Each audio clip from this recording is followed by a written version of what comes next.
Sa number 4, year-end bonus sa mga provincial government employees ang ginsugdan na release. Wala labot sini may ginapaabot pagid nga indi magnubo sa 40,000 pesos nga extra bonus.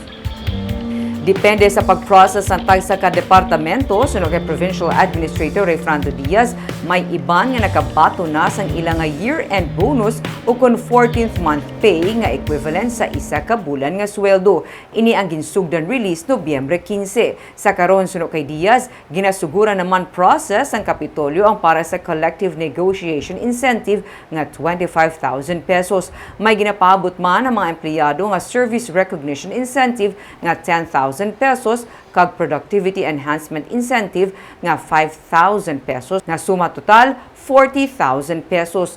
Ini ang may mga schedule na for releasing.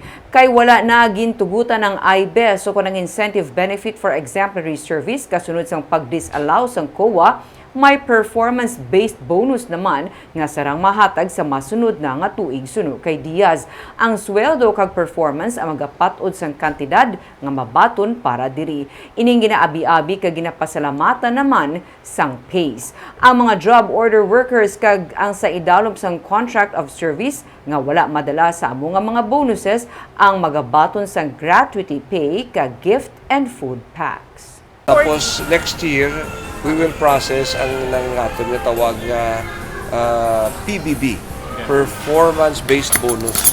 So ang aton ang bonus nag-range based on your income, that's number 1. Number 2, ang imong rating. Kung excellent, maximum of 65% sa imong salary ang mahatag. So more or less, hindi na siya magnubo 50. Yes.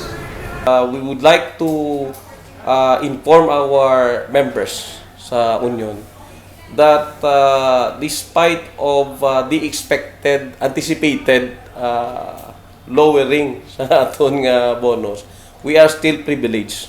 Why? Dako tagyapon sa iban.